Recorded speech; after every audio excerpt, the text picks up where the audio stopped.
You're going to have to project. All right. Okay. So, where do we begin? Roberta and Steve, Mom and Dad, Grandma and Poppy. First, we'd like to thank everyone for coming. Tell me, who can turn the music down? Yeah, Don. It means the world to us to look around this room and see all of your faces. And a special thank you to Jerry, without whom this event would not have happened. Where is she? All right.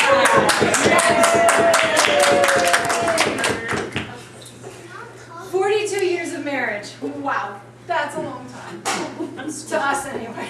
It's a long time. It is a long time. 1972. To put things in perspective, gas was 55 cents per gallon. Oh my gosh. The average income was $12,000 per year, and the average price for a new house was $28,000. A postage stamp was just 8 cents. Yes. Now let's go back to 1954. 60 years ago you were born. Gas was 29 cents a gallon. A house was $18,000, and a postage stamp was 3 cents. Yes. And most of you are older than me here, aren't you? We're getting jet. What the heck? A lot has changed over the years, but one thing that hasn't is the love you two share for each other. You have been an inspiration to both of us through the years. It's your turn. You have taught us that love is true and can last forever. As parents, you have provided us with unconditional love and unwavering support. You can't cry, it's going to take I'm so long. trying not to! Throughout your 42 years of marriage, you have worked at the same place 3 times. First as a young couple who owned a repair shop, then for a long stretch at Black Sky, and now co-owners of a marketing company. Clearly, you two were meant to be together. You are such an amazing team, and the way you care for each other is inspiring. When one of you is sick, it's always heartwarming to see how the other will go to any length to get you better and cheer you up. You're pushing for tears here. Then in 1991, you both made the difficult decision to move to Maryland for Mom's job.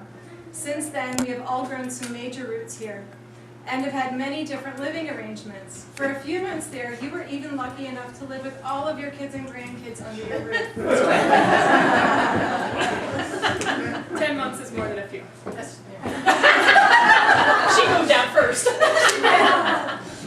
Of course, it was at that same house that we had our famous 4th of July parties. A lot of you were there. No. Fireworks, food, friends, family, and fun. Of the many things that you have taught us, perhaps one of the most important was how to throw a party. You have given us so many memories growing up, so now our top 10 list of things we'll never forget. Number 10, hamster memories. You guys were up for trying just about every pet out there. Dogs, rabbits, a parrot, ferrets, hamsters, guinea pigs, squirrels.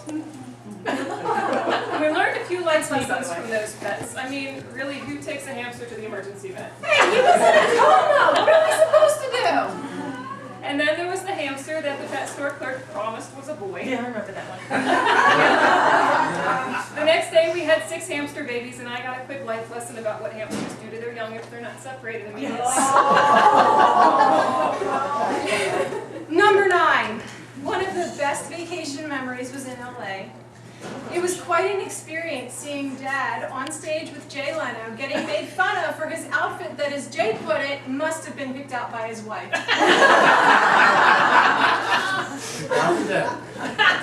Number 8, trips to the Bahamas. My favorite trip was when I got sick. You took me to the doctor and gave me the prescribed medicine without even reading the bottle. You mean Ipecac? That's the truth. It makes you throw up. Number 7. Then there was the time Dad agreed to chaperone a sleepover in a cabin with my Girl Scout troop. At one point, well after dark, he said he had to go outside. We quickly got back to our games, and so it came as a huge surprise to us a while later when the most hideously terrifying creature slammed itself against the cabin window, growling and making scary hands. Dad had gone to retrieve a costume from his trunk, and none of us slept that night. Number 6, there was the trip to Germany, Liechtenstein, Austria, and Switzerland, where we witnessed amazing sights, got chased by a stampede of cows, and Dad got to drive on the Autobahn. We definitely get our lead feet from him. Or from Mom. I mean, she could catch air on a riding mower.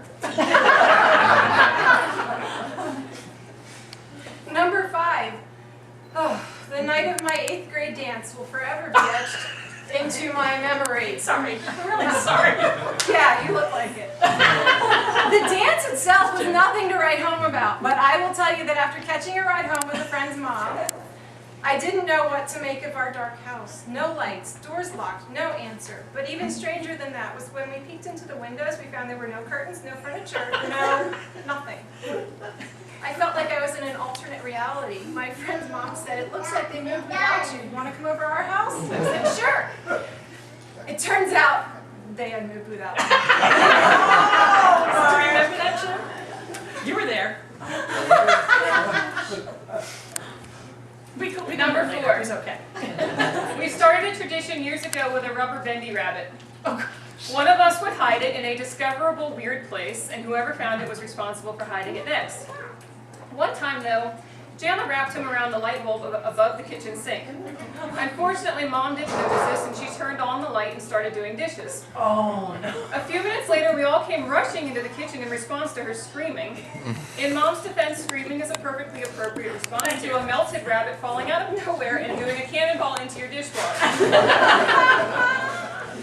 Number 3. Growing up, ours was not a house with a dinner bell. We knew dinner was ready by the sound of the fire alarm going off. But as the years went by, Mom put on more and more impressive productions. And by Christmas Eve 2009, she had said, "Forget fire alarms, let's talk fire extinguishers." This is our chicken dinner cooking that night. That was Christmas Eve. Yes. Oh my God.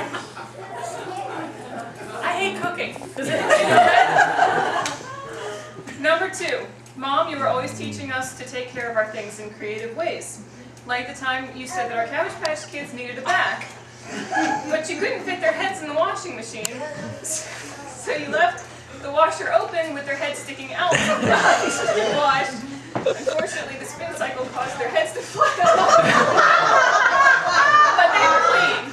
Actually, it did go down and it kept bouncing out. One of them went flying out. Number 1. Then there was the time that the 5 of us, Matt, Don, Wendy, Karen, and I, went to Ocean City in the summer of 1998. All of us, except for Matt, decided to get our tongues pierced. I think he was just afraid of being not allowed to date me anymore. Mom's initial reaction upon meeting him was, "I'm sure he's very nice, but I can't get past all that hardware in his face." Being the smart little cookies we are, we decided to get it over and done with on our first day there so that we could be as healed as possible and maybe able to hide it from Mom and Dad by the time we got home.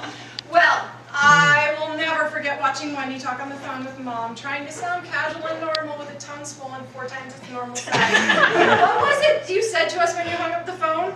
Something was hot. This list could easily be 10 times longer, but we'll sum it up like this. 42 years of marriage. 2 incredible kids. 5 fabulous grandkids. 2 of our best friends in the world and an inspiration. Would you raise your glasses and drink to Roberta and Steve? Happy Happy anniversary anniversary and happy birthday. Oh,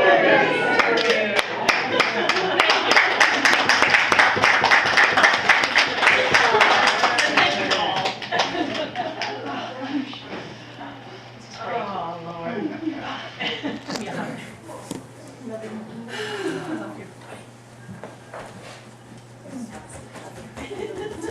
Well done, well done. That was very nice, guys. That was really good. Thank you all for coming here. This has just been such a shock. I enjoyed it so much. We enjoyed it so much. And the cake's already I'm ready for cake. Yeah. All right.